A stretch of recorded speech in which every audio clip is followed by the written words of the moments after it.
Welcome to the Creative Commons RX podcast.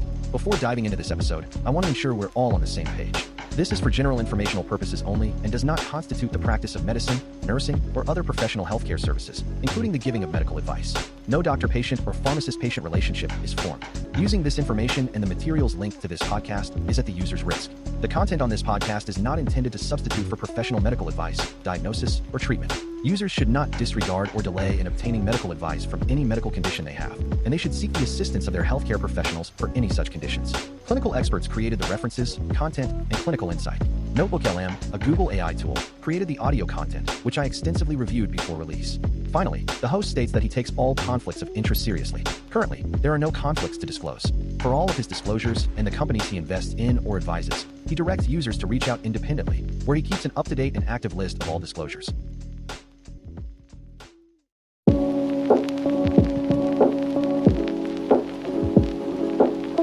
Welcome, curious minds, to another deep dive. Today we're peeling back the layers on a medication that's surprisingly common. You see it in medicine cabinets, pharmacies, yet it carries this really unique and, frankly, quite dangerous toxicity profile. You might know it as an antidepressant or maybe as a tool to help people quit smoking. That's right.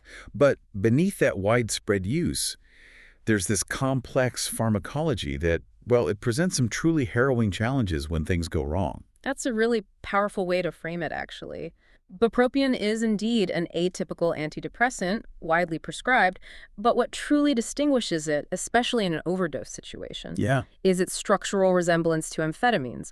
That, combined with its specific actions in the body, means it just doesn't behave like many other common medications. And the sheer volume of prescriptions out there, that directly amplifies the clinical concern around its potential for toxicity. It's a numbers game, in a way. That makes a lot of sense. So as we embark on this deep dive today, our mission is kind of to journey with bupropion through the human body. Right. You know, from its intended therapeutic uses, through its surprising metabolic pathways, and then finally into the profound and often delayed onset neurological and cardiovascular complications it can cause. Delayed onset being a key phrase there. Absolutely. We'll explore precisely why it's considered uniquely dangerous, the incredible challenges clinicians face managing these cases, and the cutting-edge, sometimes controversial interventions used to try and save lives. Yeah, some real cutting-edge stuff. By the end, you'll have a much clearer, more nuanced understanding of this really powerful, multifaceted drug. Okay, let's start with the basics then. What exactly is bupropion, and what makes it such a frequently prescribed medication in today's healthcare landscape? Well, it's classified as an atypical antidepressant. That word atypical immediately distinguishes it from the more traditional selective serotonin reuptake inhibitors, the SSRIs everyone knows. Right. This difference gives it a unique set of actions and, importantly, side effect profiles. Its primary therapeutic uses are pretty well established, treating major depressive disorder, helping with seasonal affective disorder, especially during those darker months, and critically, aiding in smoking cessation. These indications alone, they touch a significant portion of the population, which naturally leads to its high prescription rates. And it seems like its utility extends beyond just those core applications, doesn't it? I feel like I've heard of it being used in a few other, maybe surprising areas. You're absolutely right. Its versatility means it's also employed off-label for several other conditions. For instance, it's used in weight management or obesity. Oh, really? Yeah, because its mechanism of action can sometimes lead to appetite suppression.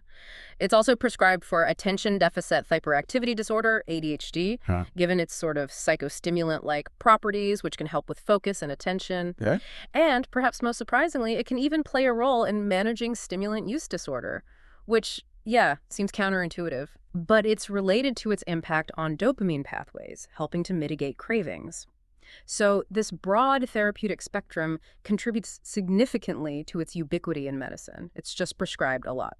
So definitely not just a simple drug. It sounds like it's doing quite a bit under the hood to achieve these diverse effects. Yeah. Can you walk us through the core mechanisms? Like, how does it actually work in the brain and body? Sure. At its heart, bupropion's primary action is the inhibition of norepinephrine and dopamine reuptake. So imagine your nerve cells releasing these neurotransmitters, norepinephrine and dopamine, which are crucial for mood, motivation, alertness. Mm-hmm. Bupropion essentially acts like a gatekeeper. It prevents these neurotransmitters from being reabsorbed too quickly back into the nerve endings. So, This effectively increases their levels in the brain, which is key to its antidepressant and, importantly for smoking, its anti-craving effects. For smoking cessation, that sustained dopamine availability in reward pathways kind of mimics some of nicotine's effects, reducing withdrawal symptoms and those intense cravings. okay, so it's giving a boost to those neurotransmitters that help with focus and feeling good. But you hinted earlier that there are other layers to its action, especially when we think about overdoses, that go beyond just reuptake. Indeed. Yeah. Beyond just neurotransmitter reuptake, bupropion has other critical actions. It also antagonizes neuronal nicotinic acetylcholine receptors. Okay, what does that mean? It basically means it blocks certain receptors in the brain that nicotine would normally bind to, so that's another powerful way it helps individuals reduce or quit smoking. Gotcha. Now, at a cellular level, and this is where its unique toxicity really becomes apparent, particularly in overdose, it can directly inhibit cardiac gap junctions. Cardiac gap junction. All right, okay. These are vital electrical conduits between heart cells, ensuring they contract in a synchronized way. When bupropion interferes, it can impair this communication, leading to QRS widening on an electrocardiogram, or EKG. Which is a bad sign. A very serious sign, yeah. It indicates slowed electrical conduction in the heart, and at very high doses, it also weakly blocks a specific electrical gateway in the heart called the delayed inward rectifier potassium channel, or IKR. IKR. Think of IKR as the heart's electrical reset button after each beat. When bupropion interferes with it, it can cause QTc prolongation, which essentially delays the heart's electrical recovery and raises serious cardiac concerns like arrhythmias. Plus, it has some minor anticholinergic activity, which contributes to physical signs like mydriasis, that's pupil dilation, and the facial flushing you often see in intoxicated individuals. You hinted at a connection to amphetamines right at the start, and that really piqued my interest. Could you elaborate on that structural link? What does that similarity mean for its effects and maybe its abuse potential? Absolutely. This is really key. At its chemical core, bupropion hydrochloride contains a phenylethylamine skeleton. Now, that isn't just scientific jargon, it's the fundamental molecular blueprint that makes it structurally akin to powerful psychostimulants like amphetamine, and even compounds found in things like bath salts, these substituted cathinones. Wow. This shared architecture is precisely why bupropion can deliver those stimulant-like effects, the energy, the alertness it provides, and, disturbingly, why it's prone to recreational misuse. People seeking a high or an energy boost might unfortunately turn to bupropion. So it sounds like we're definitely not just dealing with a benign antidepressant here. This structural resemblance, coupled with how widely it's used, that's really elevated bupropion overdose and toxicity into a significant and, well, growing clinical concern, hasn't it? It certainly has. When we connect this to the broader clinical picture, bupropion's unique pharmacological profile leads to a uniquely dangerous toxicity profile.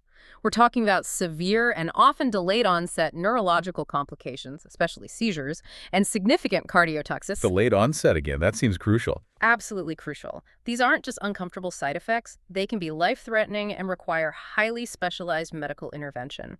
This makes understanding bupropion's full story absolutely vital for anyone who might encounter it: patients, families, healthcare professionals on the front lines.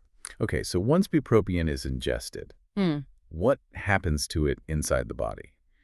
How quickly does it start to take effect, particularly when someone takes, more than they should? Well, its absorption profile is one of the most critical pieces of the puzzle when we're discussing overdoses. It's absorbed orally, and interestingly, food doesn't significantly change how much or how quickly it gets into your bloodstream.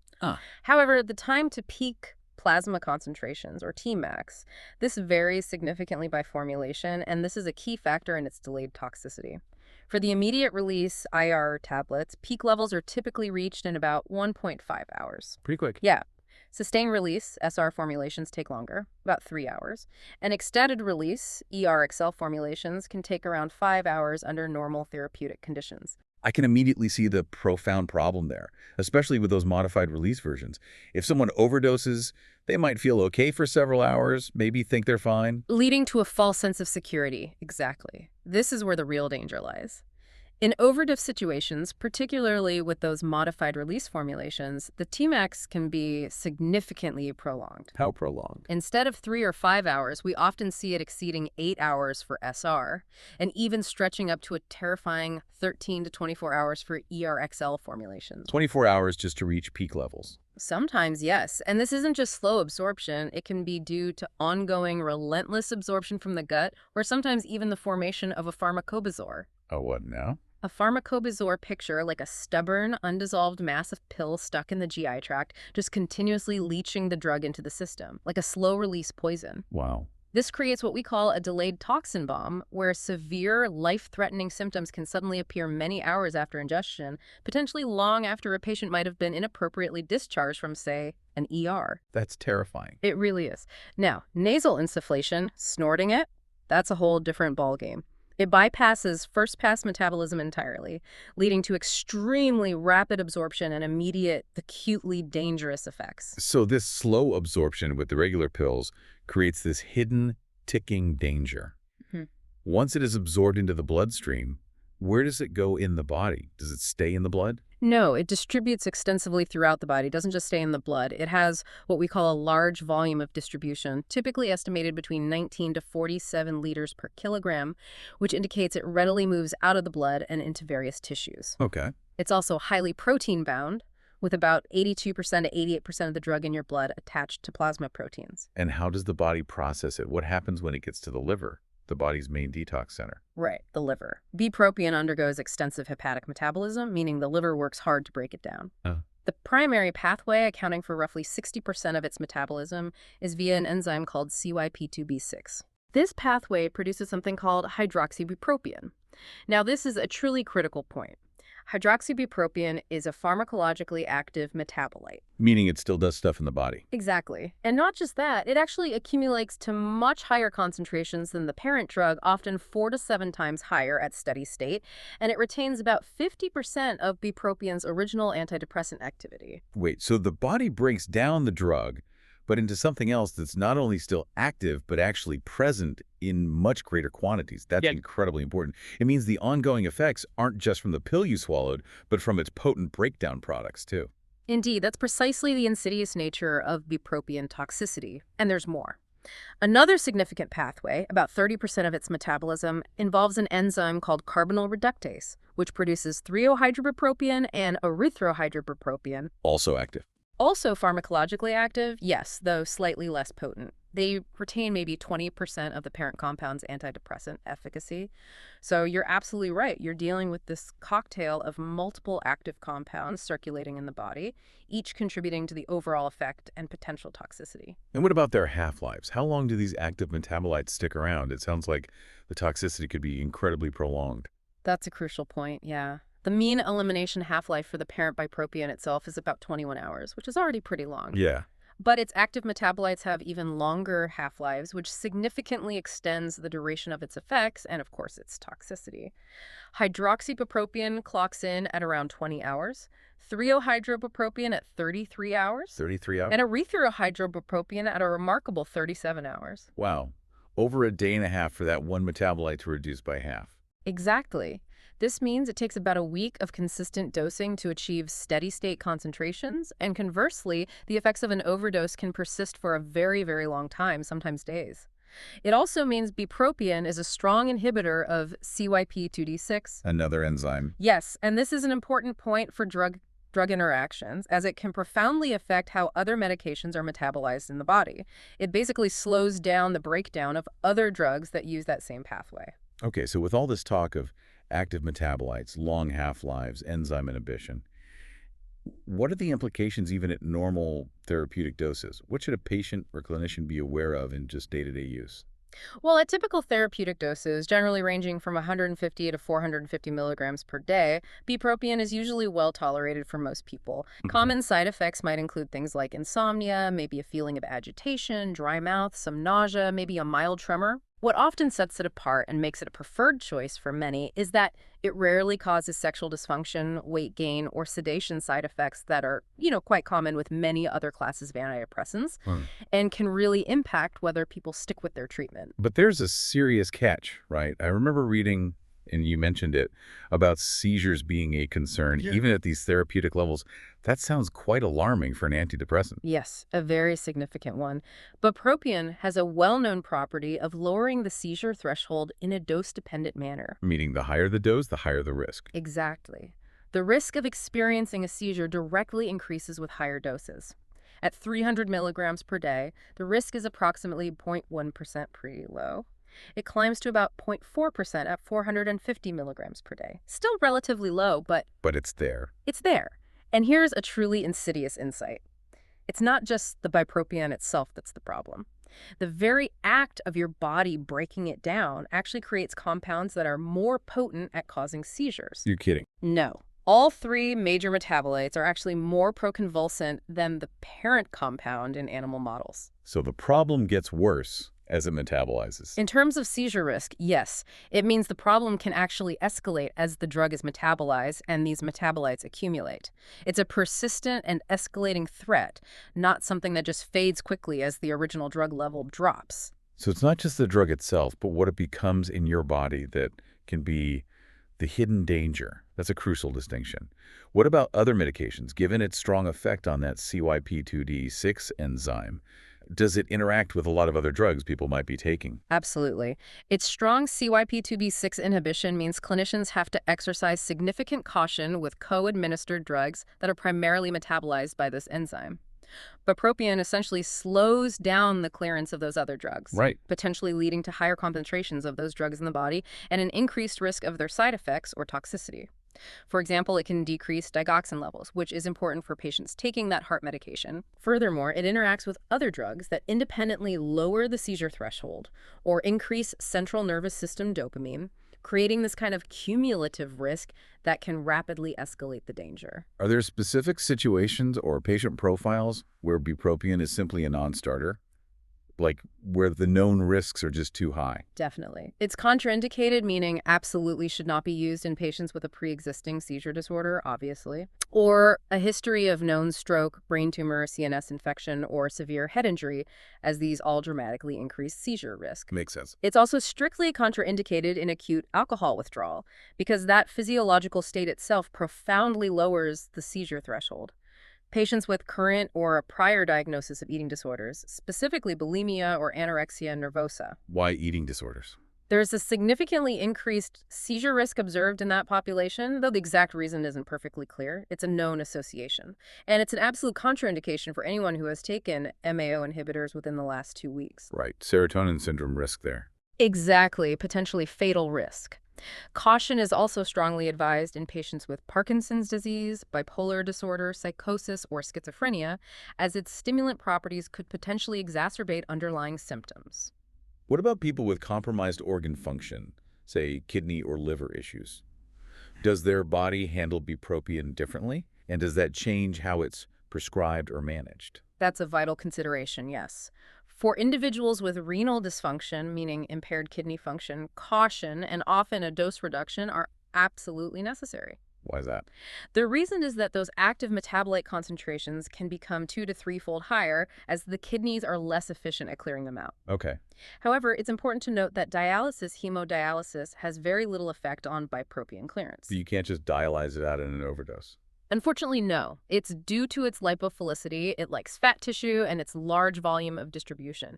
It's mostly in the tissues, not the blood, so dialysis doesn't effectively remove it. Got it. And liver problems. For hepatic impairment, or liver issues, similar caution and dose reduction are advised. In moderate to severe cases of liver impairment, doses should generally not exceed around 100 milligrams daily, or maybe 150 milligrams every other day. Okay. The half-life of hydroxybupropion, that key active and long-lasting metabolite we talked about, can be significantly prolonged in patients with alcoholic liver disease, for example, further underscoring the need for careful dosage adjustments and close monitoring in these vulnerable populations. We've touched on its widespread use, but let's really dig deeper into why overdose is becoming such a major concern. It truly feels like the scope of the problem is, growing.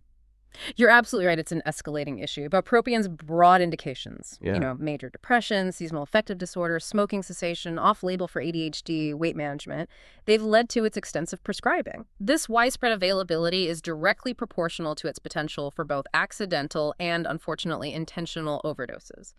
To give you some context, back in 2020, bupropion was actually the 18th most prescribed medication in the USA. 18th. That's huge. It is. With that many prescriptions circulating, the statistical likelihood of overdose events just naturally increases significantly. And you mentioned recreational misuse earlier as well.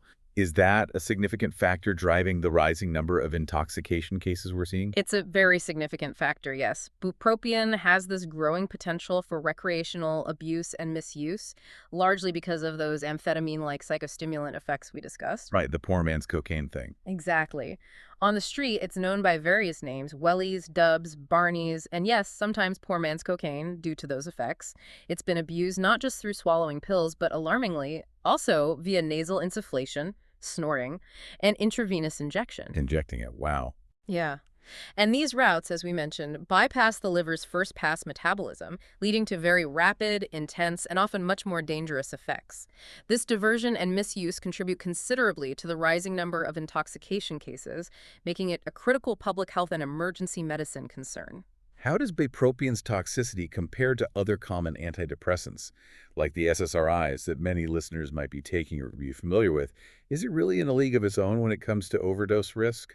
It's important context for clinicians and patients. Bupropion is considered far more dangerous than other commonly used antidepressants, particularly the SSRIs. So way worse than something like Prozac or Zoloft in an overdose. In terms of potential for severe outcomes like seizures and cardiotoxicity, generally yes. While older tricyclic antidepressants, the TCAs, were notorious for their cardiotoxicity and overdose and have largely fallen out of favor for that reason. Bupropion's continued widespread use and its distinct, severe toxicity profile make it one of the most dangerous antidepressants currently in circulation from a toxicology perspective. It's not just another antidepressant when you're talking overdose risk. It carries a distinct and potentially lethal profile. Let's trace the journey, then, of someone experiencing bupropion toxicity. How does it typically unfold from the moment of ingestion to, well, the full manifestation of its life-threatening effects? It sounds like it's not always a straightforward, immediate progression.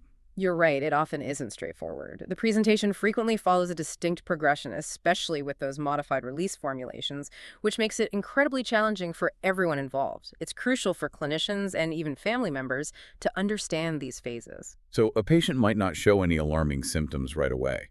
That sounds incredibly dangerous, especially if you get discharged prematurely, unaware of the danger lurking inside. Exactly. Patients who've ingested significant amounts of the extended release, the Irexel bupropion, they may initially exhibit minimal symptoms or sometimes even none at all. This is what we call the latent phase. The latent phase. And it poses a profound risk for inappropriately early discharge.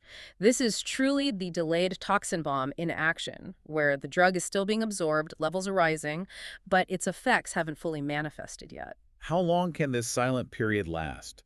What's the typical time frame before symptoms really start to show themselves, maybe dramatically? Well, the duration depends heavily on the formulation. It's typically under 6 hours for the immediate release, IR, but it can be profoundly prolonged, potentially up to 24 hours for the SRXL formulations. Up to a full day later. Potentially, yes. In overdose, as we discussed, the time to peak concentration can be significantly delayed, sometimes for 8 to even 24 hours. This just emphasizes the critical need for extended observation, often a full 24 hours from the time of ingestion, to ensure the patient is truly out of the woods. That must be incredibly stressful for clinicians. It's grueling. It's a grueling watch, knowing that the real danger could still be slowly accumulating beneath a deceptively calm surface. Okay, so what are the first signs when symptoms do finally emerge from this silent, latent phase? What kind of neurological changes do clinicians typically look for first? Initial, maybe milder symptoms can include delirium. This might manifest as either agitated confusion, pacing, restlessness, or less commonly, a more hypoactive, sluggish, out-of-it state. Okay. Patients might also present with sympathomimetic features, signs of increased adrenaline-like activity, things like a rapid heart rate, tachycardia, elevated blood pressure, hypertension, pupillary dilation, and tremor, myoclonic jerks. Those sudden twitches. Yeah, sudden involuntary muscle twitches. Those can also be an early indicator and may precede more dramatic seizure activity. And seizures are a hallmark, aren't they? That's what makes this particular toxicity so uniquely dangerous and often the most dramatic and, frankly, terrifying manifestation of bupropion overdose. They are indeed a defining and often devastating hallmark of bupropion overdose. And frequently, they're the first dramatic symptom that brings a patient to medical attention. They are notably dose-dependent, meaning the risk goes up sharply with higher amounts ingested. Right. At therapeutic doses, the risk is low, 0.1% at 300 milligram per day, 0.4% at 450 milligram per day. But in overdose, their incidence has been reported in up to 15% of general exposures, and a really concerning up to 31.6% with extended release ingestions. Wow, almost a third in those cases. Yeah, it makes them a very high risk and frequently encountered complication. And the delay we talked about earlier, does that apply to seizures too? Meaning they might not happen for many hours after the ingestion, further complicating diagnosis and critical care? Critically, yes. While seizure onset can be rapid with non-oral abuse, like snorting it, Right. it is often delayed after oral ingestion. This delay can sometimes stretch up to 24 hours post-ingestion for ERXL formulations, with about a quarter of seizures manifesting more than 8 hours after the drug was taken. That delay is just crucial to understand. It's precisely why that extended observation period is so vital. Furthermore, about half of patients who seize will experience multiple seizures. And status epilepticus, that's continuous seizures or seizures without full recovery of consciousness between them, is not uncommon. Which is a major medical emergency. Absolutely. It frequently requires intubation and aggressive management to protect the airway and the brain. Clinicians often describe these cases as a marathon of vigilance, where the initial presentation can be so misleadingly benign. And you mentioned brain death mimicry earlier. That sounds utterly terrifying, not just for the patient and their family, but also for clinicians who might tragically misinterpret these profound signs. It is a truly frightening and critical point for medical professionals. High bupropion levels can severely depress brain function, leading to a presentation that profoundly mimics brain death. No brain activity on tests. It can include an isoelectric EEG, meaning basically no electrical activity detectable in the brain, and absent brainstem reflexes, often with fixed and dilated pupils, signs we associate with irreversible brain death. But it might not be irreversible here. Exactly. This brain death mimicry isn't just a clinical curiosity. It represents a terrifying diagnostic trap. A reversible condition could be tragically mistaken for irreversible brain damage, leading to withdrawal of care. Oh my God. It's crucial not to diagnose brain death in this specific context without advanced neuroimaging, like a cerebral blood flow scan, to confirm irreversible damage. This situation demands immense caution, specialized expertise, and nerves of steel, frankly. So if the neurotoxicity wasn't enough to contend with, it sounds like bupropion can also significantly affect the heart. That adds another layer of life-threatening danger to an already complex overdose. That's right. If bupropion levels continue to rise or in very massive overdoses, cardiotoxicity often emerges as the next life-threatening concern. Sinus tachycardia, just a rapid heart rate, is a very common finding, actually observed in nearly all patients who experience bupropion-induced seizures. Okay, so a fast heart rate is common. What else? More severe and concerning findings on an electrocardiogram include QRS widening and QTC prolongation. These are specific changes in the heart's electrical tracing. What's specifically causing those changes? The QRS widening and QTC prolongation, like what's happening at a cellular level in the heart? Okay, so QRS widening is primarily attributed to bupropion's inhibition of those cardiac gap junctions we mentioned. The electrical bridges between cells. Exactly. By inhibiting these, bupropion impairs that cell-to-cell communication, slowing down the electrical conduction through the ventricles, which widens the QRS complex on the EKG. Got it. And the QTC. QTC prolongation results from bupropion weakly blocking that delayed inward rectifier potassium channel, the IKR channel, at high concentrations.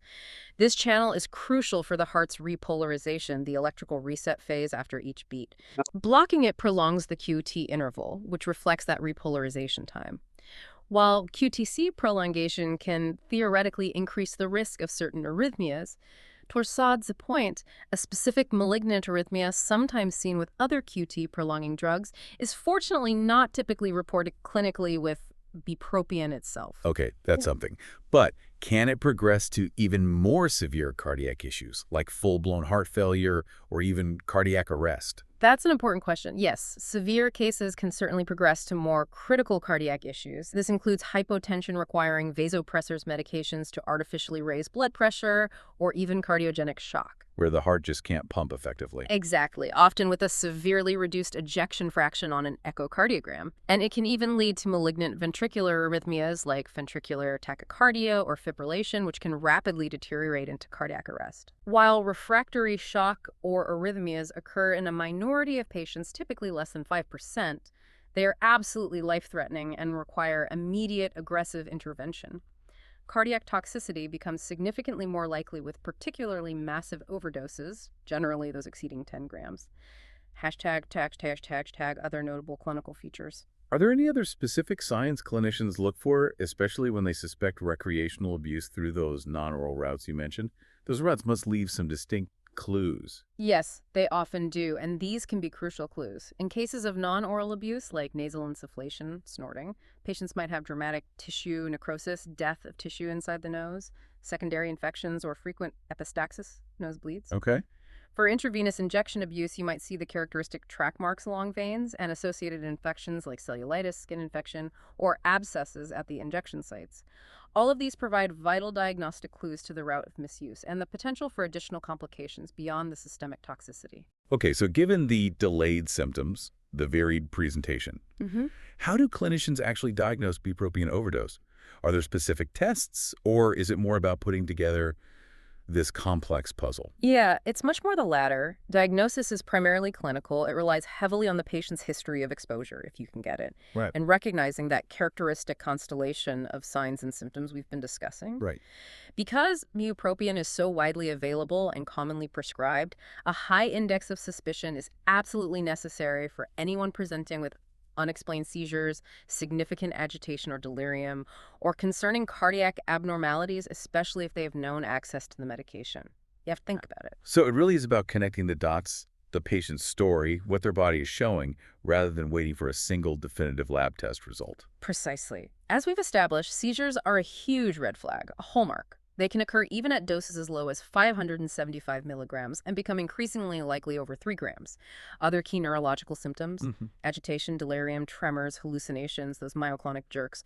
And on the cardiovascular side, sinus tachycardia is almost always present in severe cases, along with those concerning EKG changes, QRS widening and QT interval prolongation, and in the worst cases, ventricular arrhythmias and cardiogenic shock. Clinicians are trained to recognize these distinct patterns, which often coalesce to paint a pretty clear picture of bupropion toxicity, even without a specific lab confirmation initially. Are there specific lab tests for bupropion itself, though? Can they confirm the diagnosis quickly in the ER? That's a vital question, but the answer is mostly no, unfortunately. Serum bupropion concentrations are generally not useful for acute management. Why not? Well, mainly because they aren't readily available in most hospital labs. They often have to be sent out, taking days to return, which is useless in an emergency. Plus, the drug itself is unstable in serum unless it's handled perfectly and promptly frozen, which complicates collection in a busy ER setting. Okay, so blood levels aren't helpful acutely. Anything else? Well, interestingly, routine urine toxicology screens, which are commonly done in ERs, may show a false positive for amphetamines. Ah, because of that structural similarity. Exactly. So while it's a false positive for actual amphetamines, it can actually serve as a valuable diagnostic clue, prompting clinicians to specifically consider bupropion or a related stimulant if the clinical picture fits. It's also always prudent to check acetaminophen and salicylate levels, Tylenol and aspirin, just to rule out common co-ingestions. Okay. What's the most critical aspect of monitoring once a bupropion overdose is suspected? How long do patients really need to be watched, especially given those profoundly delayed symptoms we keep coming back to? Recognizing and meticulously managing that latent phase is paramount. It's all about avoiding that inappropriate early discharge. For patients who have ingested modified release formulations, the SR or ERXL types, they absolutely must be observed for a minimum of 24 hours. Minimum. 24 hours, no matter how good they look initially. Correct. And that observation period extends until all symptoms, including any vital sign abnormalities like persistent tachycardia, have completely and definitively resolved. This extended observation is non-negotiable because of that persistent delayed toxin bomb effect and the potential for late onset of severe complications like seizures or cardiac issues. Wow. Furthermore, continuous cardiac monitoring and serial EKGs are essential throughout this period to detect any delayed cardiotoxicity like new onset QRS widening or QT prolongation, which can absolutely occur hours after the initial presentation. It puts immense pressure on clinicians and hospital resources, demanding sustained high vigilance even when a patient appears deceptively stable. In terms of initial management, once a patient presents, how do we try to, get the drug out of the system or at least prevent more from being absorbed? Yeah. Right, decontamination. Activated charcoal is a key intervention here.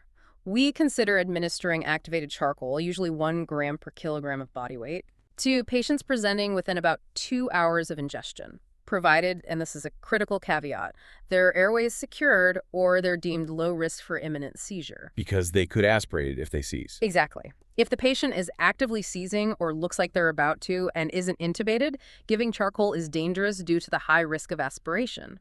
Absolutely not. Given the extremely high risk of seizures and subsequent aspiration, forcing vomiting is incredibly dangerous and can lead to severe lung complications. Whole bowel irrigation, basically flushing the entire GI tract with large volumes of polyethylene glycol solution, is also generally not routinely performed. But maybe sometimes. It might be considered for very large modified release ingestions in patients who are already intubated, where there's a strong reason to believe a large amount of drug is still in the gut and ongoing absorption is a major concern. And maybe charcoal wasn't given early enough. But its utility is limited and only considered in very specific, severe scenarios by experts. It's not a routine thing at all. Okay, let's move to the specific treatments for the neurological effects. Yeah. If a patient is agitated, delirious, or critically starts seizing, what's the first line of defense in the emergency room or ICU? For agitation and delirium, benzodiazepines are the unequivocal first-line agents. Drugs like lorazepam or diazepam given intravenously, they work to calm the patient, reduce that central nervous system excitability. And crucially, they also help to reduce the inherent seizure risk associated with bupropion toxicity. So they serve a dual purpose there. And for actual seizures? Once they've started, what do clinicians use to stop them, especially if they keep happening?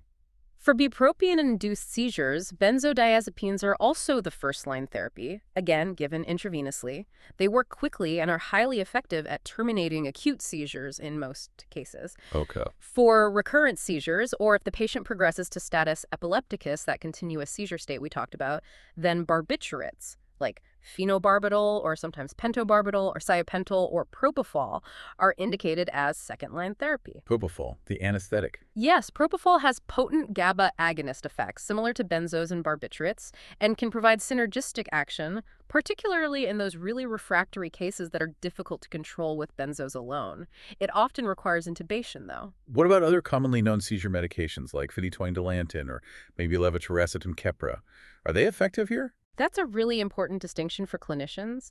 Phenytoin is generally not recommended for toxicant-induced seizures, and that includes those caused by bupropion. Why not? It's unlikely to terminate them effectively, and worse, it may actually have adverse cardiac effects in this specific context, potentially exacerbating existing problems like QRS widening.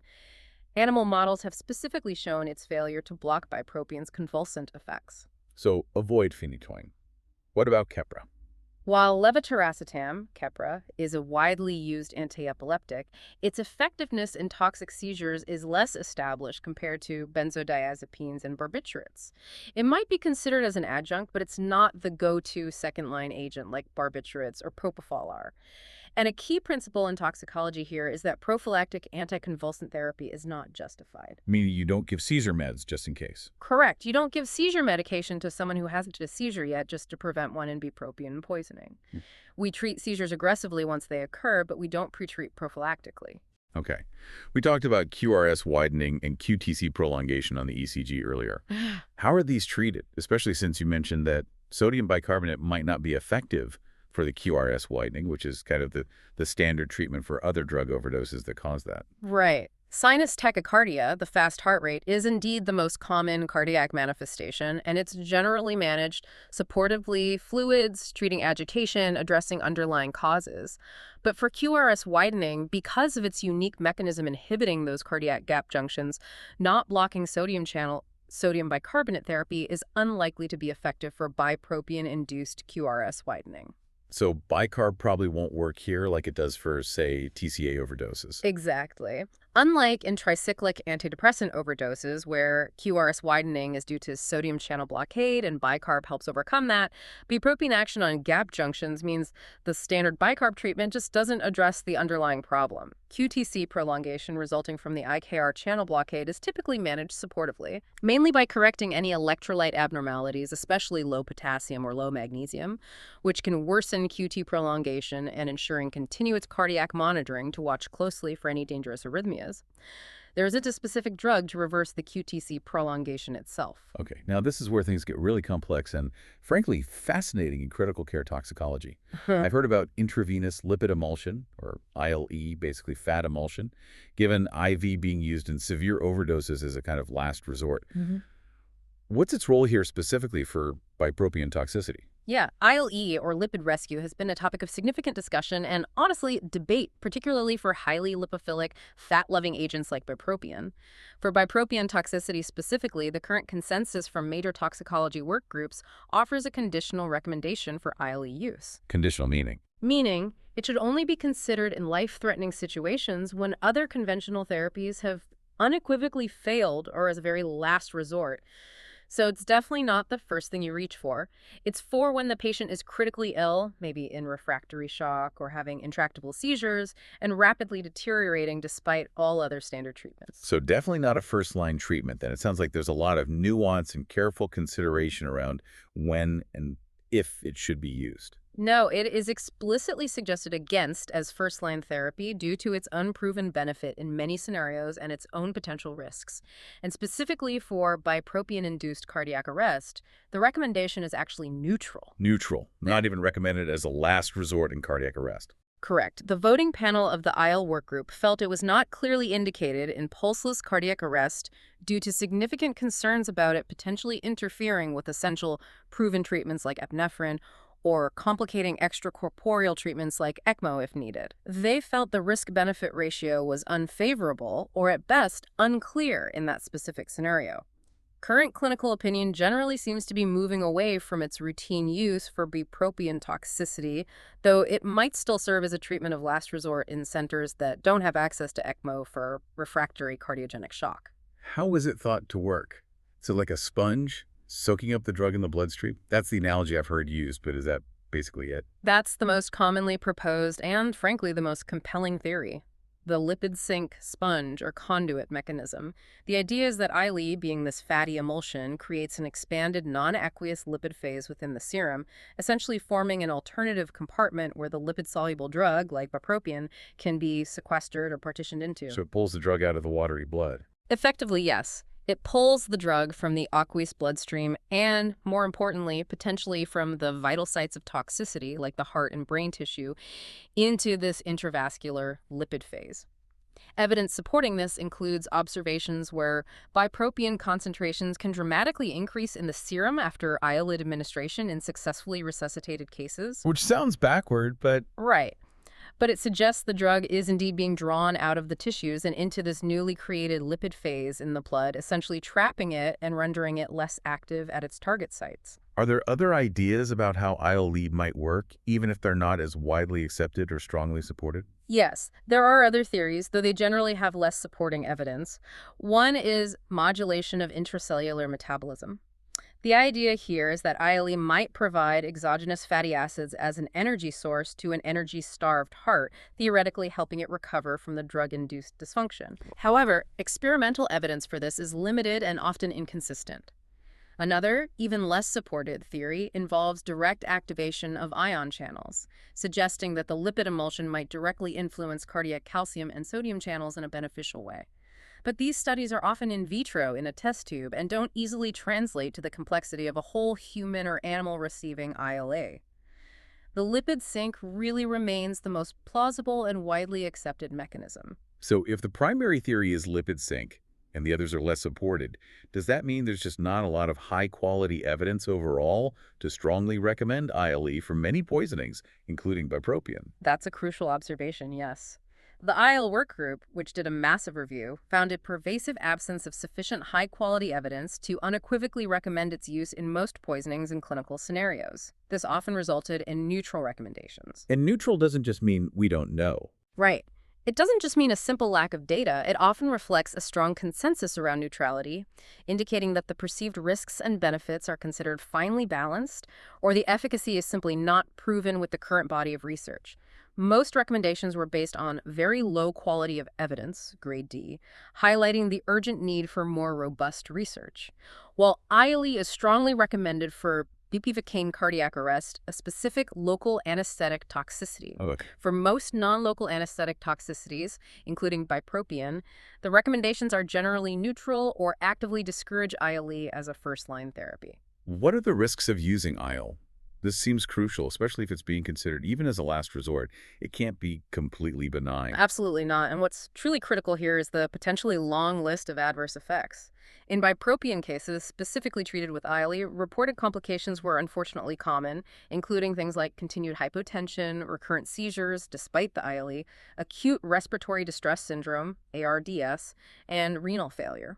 Other significant concerns across various uses include lipid overload syndrome, which can present with hyperlipidemia and organ infiltration, pancreatitis, inflammation of the pancreas due to acutely elevated triglycerides, and further pulmonary toxicity like increased pulmonary artery pressures or worsening ARDS.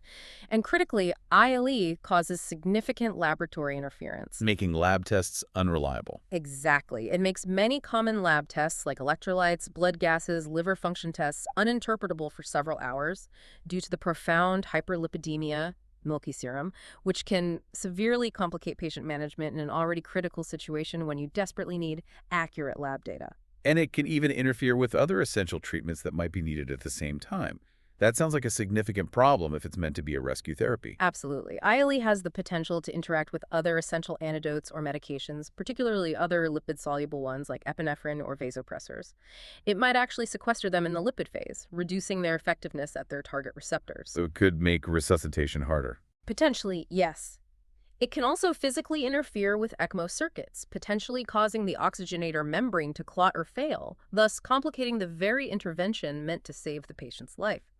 Furthermore, and somewhat paradoxically, if ILE is administered too early in an oral overdose while significant drug is still in the gut, Yeah. it has the theoretical potential to actually increase gastrointestinal absorption or facilitate the distribution of the lipid-soluble drug into tissues, potentially leading to increased toxicity rather than decreased. This makes the timing of administration incredibly important and complex. It's definitely not a simple give lipids solution. Okay, shifting gears slightly. What about ECMO, extracorporeal membrane oxygenation? That's a highly serious intervention, essentially an artificial lung and heart outside the body. When is that considered for the most severe bupropion toxicity cases? Right, ECMO is definitely a major intervention. It should be considered as an adjunct to standard advanced cardiac life support, ACLS care, in cases of massive bupropion overdose leading to refractory cardiogenic shock and or refractory seizures. So really reserved for patients who are crashing. Exactly. This is for patients who are in profound, life-threatening shock, where the heart is failing, blood pressure can't be maintained, maybe they're having unrelenting seizures despite maximal medical therapy, and other interventions are simply not working. Case reports do show its effectiveness, particularly in younger patients with fewer underlying health problems, offering a true potential lifeline when the body's own systems are completely overwhelmed. Seems like you'd need to anticipate needing it. Absolutely. Early preparation and consultation with an ECMO center is critical if a patient looks like they're heading down that path, because it takes significant time for resource mobilization and setting up the complex equipment. You can't just decide to do ECMO instantaneously. Are there any specific concerns with using ECMO, especially if ILE has also been used in these incredibly severe cases? It sounds like combining these advanced therapies could introduce even more challenges. Yes, there are definitely significant considerations. As we touched on, ILE, especially if given in large or repeated doses, may cause oxygenator thrombosis or failure when used concurrently with ECMO. The fat emulsion can literally clog the membrane. Not good. Not good at all. Additionally, the ECMO circuit itself can alter the pharmacokinetic properties of anti-epileptic drugs, how the body handles them. This complicates the already challenging treatment of seizures in these patients, often requiring careful drug level monitoring and dose adjustments. It really highlights the intricate balance and potential pitfalls in managing such profoundly complex toxicities with multiple advanced therapies on board. To try and bring it all together clinically, are there specific dose thresholds that really signal a high risk of severe toxicity, particularly for those life-threatening seizures and cardiac issues, like numbers clinicians really watch out for? Yes, while individual responses always vary, there are some approximate thresholds that definitely raise red flags and guide clinical suspicion and management. Seizures become increasingly likely with ingestions over approximately 3 grams of bupropion. Okay, 3 grams for seizures. And for significant cardiac toxicity, the QRS widening, shock, arrhythmias, the risk becomes substantially higher with truly massive ingestions, generally considered to be those exceeding 10 grams. These numbers help clinicians gauge the potential severity based on reported ingestion amounts, guiding their level of vigilance and therapeutic aggressiveness. And that brain death mimicry. You mentioned it earlier, but it feels like such a crucial and utterly terrifying point to reiterate, given the incredibly high stakes involved for patients and their families if a mistake is made. It's an absolutely critical point to remember and be aware of. Bupropion intoxication can, in some rare but documented instances, so severely depress brain function that it profoundly mimics all the clinical signs of brain death, potentially leading to the tragic and inappropriate withdrawal of life-sustaining therapy based on a misdiagnosis. Awareness of this possibility and the absolute need for comprehensive evaluation, including confirmatory testing like advanced neuroimaging, a cerebral blood flow study, for example, before making any irreversible decisions is crucial for proper patient care. It ensures that a potentially reversible toxic encephalopathy isn't tragically mistaken for irreversible brain death. #outro. Wow, what a deep dive into bupropion toxicity. It's truly, truly eye-opening to understand how a medication that's so commonly prescribed can possess such a uniquely dangerous and complex toxicity profile, especially with those active metabolites that are even more potent. Yeah, the metabolites are key. And that profound potential for delayed symptoms that can just completely catch you, clinicians, everyone, off guard. Absolutely. I think the key takeaways for you listening are that bupropion toxicity, particularly with those modified release formulations, can indeed be a delayed toxin bomb. You can't let your guard down early. Right. Seizures are a major hallmark, often with that delayed onset, and the cardiotoxicity can be severe, potentially progressing to cardiogenic shock or even cardiac arrest in large overdoses. There's no specific antidote. No magic bullet. No magic bullet. So management is primarily supportive, focusing on managing seizures aggressively, usually starting with benzodiazepines, and being very cautious and thoughtful about advanced interventions like ILE, which clearly has a very nuanced role and significant, often underappreciated risks. And just hammering it home again, remember that critical 24-hour observation period for modified release ingestions to catch those delayed effects. That emphasis on delayed symptoms and the non-negotiable extended observation period, plus the immense challenges in diagnosis, no quick blood test, and the controversial complex role of something like ILE. It really underscores the unique difficulties clinicians face in these specific cases. It's not just about understanding the drug itself, is it? No, not at all. It's about deeply understanding its journey through the body, its metabolism, those active metabolites, and the surprising, often deceptive ways toxicity can manifest, making patient assessment and unwavering vigilance just so paramount. Which, raises an important question for all of us, I think. In a world, especially in medicine sometimes, where immediate answers and quick fixes are often sought and expected, how does the inherent delay and the complex progression of certain toxicities like bupropions challenge our diagnostic and therapeutic assumptions? How does it push the boundaries of what it means to truly observe and care for a patient, demanding maybe a different kind of patience and certainly unwavering vigilance from both clinicians and perhaps the patient's loved ones as well? That is a powerful thought to leave everyone with. Thank you so much for walking us through that complex picture. My pleasure. And thank you all for joining us on this deep dive. Until next time, stay curious and well-informed. This is for general informational purposes only and does not constitute the practice of medicine, nursing, or other professional healthcare services, including the giving of medical advice. No doctor-patient or pharmacist-patient relationship is formed. Using this information and the materials linked to this podcast is at the user's risk.